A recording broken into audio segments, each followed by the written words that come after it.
Canoe Trout Fishing, Part 4. We're going to discuss rod selection for a canoe, lines and reels, plus a very important fly never to go fishing without. I met my two guests through Andy Pouillon's legendary fly tyer, my fly tying instructor as well as fishing mentor. I was told Andy took a liking to me because of my casting ability and my burning desire to know everything I could about fly fishing and fly tying. Andy came up to me one day and said, Ron, you got to meet these two guys, Dean and Dave, that hang out at his shop. He goes, they've come up with this technique called indicator fishing that's going to change fly fishing forever. The rest is history. To call Dave Hickson an avid fisherman is a huge understatement. He has fished over 100 days a year for the last 50 years. He's pounded waters from BC to Baja. I myself once fished over 200 days in a single year. That's the only time I believe I was on the water more than Dave. And I promise you, he landed more fish. Now that he's retired, there's no hope for any of us. Dave has written for numerous fly fishing publications, Fly Fisherman, California Fly Fisher, etc. Hickson is one of the pioneers of the 90-degree angle yarn indicator technique that was developed with Dave, Dean Schubert, Bob Howell, Bob Searle, and others. Dave is a well-known steelhead junkie. He has landed thousands of steelhead, several dozen over 20 pounds. Dave has worked for over 25 years in the outdoor industry, developing products for companies such as LL Bean, Orvis, Bass Pro, etc. First time I fished with Dave was so many years ago I can't even put a date on it. But I was watching him cast these awkwardly weird, large loops, and I thought to myself, this guy is a fishing legend? And after Dave caught fish after fish after fish after fish, I saw it. These loops were on purpose. He was getting a perfectly presented fly, dead drift, drag-free, not over one, not over two, not three, but over 5 separate seams at a time in a river. In fly fishing, that is unheard of. I immediately sat down, smiled, put my rod away, and watched Dave fish for over an hour in total amazement. To call Dave Hickson a master of line control and aerial mending is kind of like saying Barry Bonds was pretty good at hitting a baseball. Dave, if you're not a fly fisherman like we are, we love it, and that's what our profession is. But what are the other options for fishermen? Oh shoot, Ron, I mean, you know, because we've done a lot of stuff together. I mean, I love fishing black bass. I was a Delta rat for years. You and I have gone down, fished down in Mexico. We've caught, Dorado and yellowtail and all kinds of stuff. And, part of fishing is just there's so many ways you can go at it. And we were talking about the BFS stuff where you can actually go out now and use casting reels, conventional reels for trout. And it wasn't really the case. It's just kind of been the last few years, it's come out of Japan, and they're making these reels that'll cast unbelievably light weights. Ron, you were saying the other day, you can cast down to a 32nd ounce, which is like a little tiny meps. This is the stuff we grew up on fishing streams. And you can cast really, really lightweight. But what kind of got me into it was I do a lot of fishing on Lake Shasta. Lake Shasta is kind of it's a great bass lake, and I go down there primarily for bass, but we'd be rigging for bass and coming up with big trout. I mean, sometimes 5-7 pound trout coming up and just eating, your little swim bait rigs and stuff. And it was, after a while, it almost became kind of a joke. Like we go out for bass and we catch big trout. And it didn't take too long to kind of figure out, like, damn, maybe we're really missing something. I should start carrying this stuff when I go trout fishing. And it's just been a blast. I mean, every now and then you'll just get out to a spot and you'll say, hey, I'm going to pick this up and, give it a shot over here because that looks like some big browns maybe chasing shad. And you can throw it out there and you're in them. And it just gives you another option when you're on the water that's really fun. It doesn't take you a lot of money to get into. Like Ron and I were both saying, we use the Cast Kings, which you can buy for probably 79 bucks. Ronald can probably show you a little more on this later, but they're really, really good. One thing I did, and I think it probably helped, is I went in and you can go out and you can change up upgrade the bearings.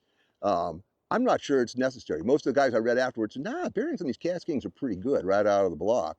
But I went and put some real high-end bearings in there, and it just sails. It's just terrific. So anyway, it's been a lot of fun, and I'm glad you're getting into it too. I think we're going to have some fun on it a little later here in the week. Hey, Dave, Yeah. You turned me on to large brim hats a long time ago. I've never looked back. What's the advantage of a large brim hat? Explain that to people.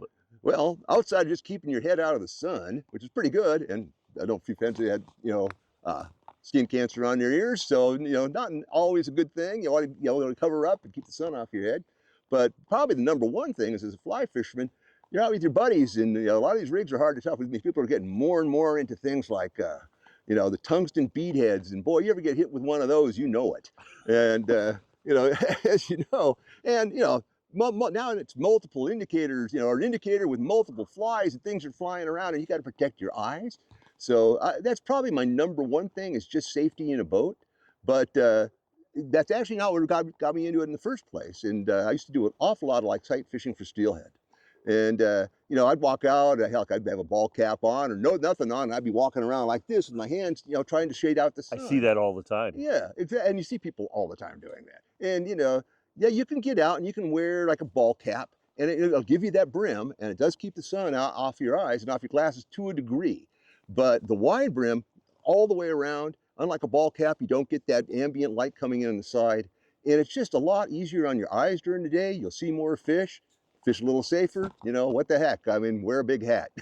I know when I wear a ball cap, a baseball cap with just the front brim, I see okay. As soon as I put the large brim, I see everything. Yeah. So I'm with you, 100% large brim. Yeah, I think so. The one other thing probably, and the hat I've got on is not ideal for this, but I love this hat because it's got the mesh and it's a little hot out here today.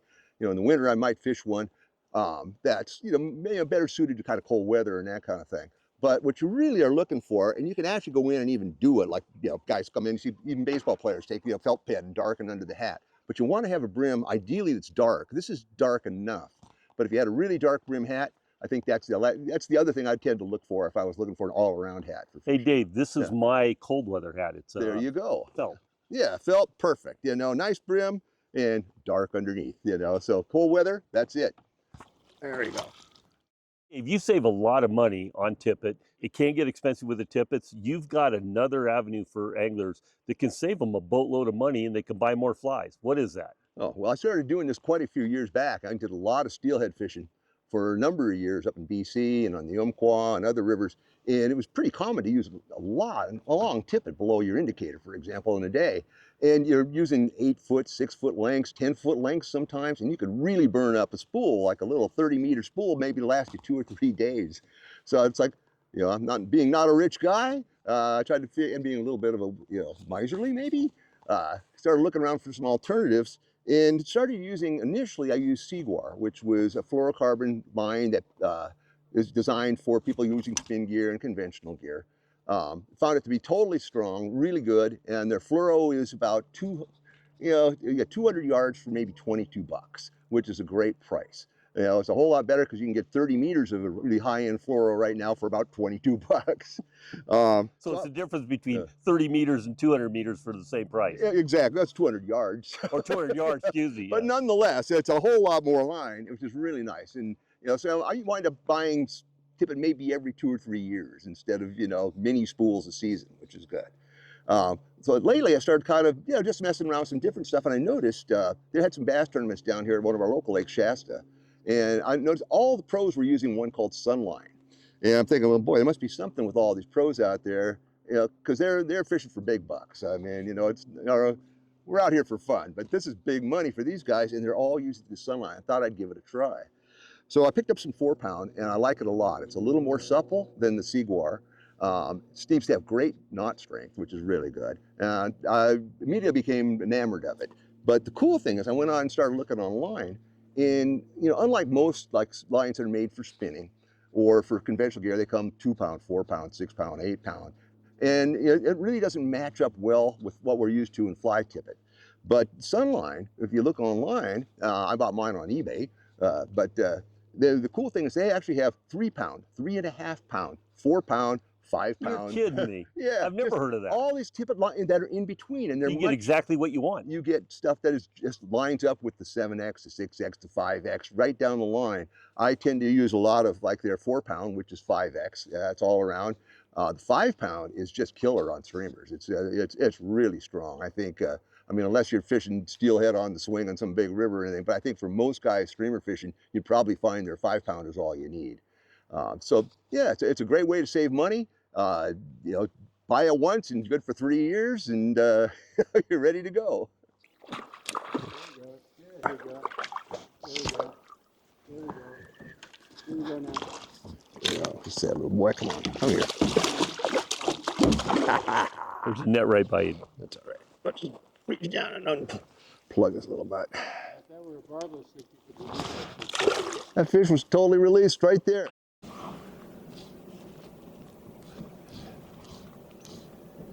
What's that? They like that fly, Ron.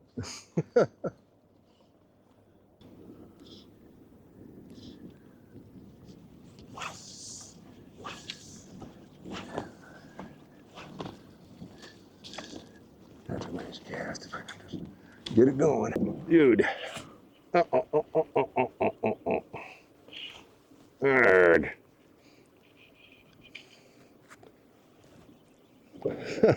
Come on, dude. It's coming. He's fighting like a hefty Oh, fish. he's coming. Yeah, he's a little bigger fish for sure.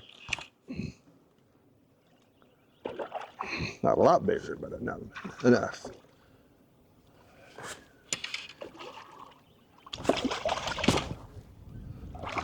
There you go. Now that would be a nice fish right now on Siskiyou. Yeah, that's a good looking fish. That's a nice fish. Yeah. That's probably close to 20 right Right there. on a 5 weight. Yeah. Yeah, that's right. This is a beautiful fish, Ron. We got him.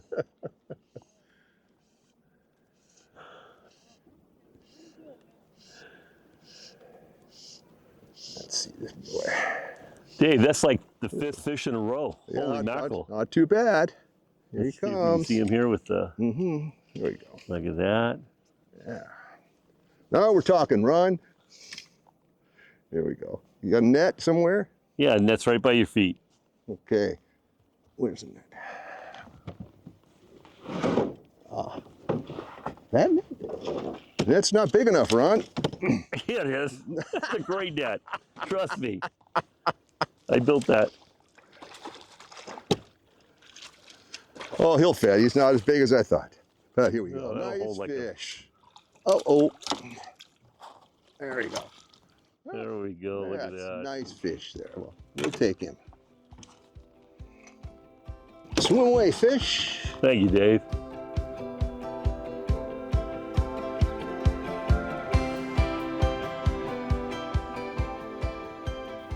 Canoe Trout Fishing, Part 4. We're going to discuss rod selection for a canoe, lines and reels, plus a very important fly never to go fishing without. With that in mind, hit the bell, subscribe, you know what to do, share it with your friends.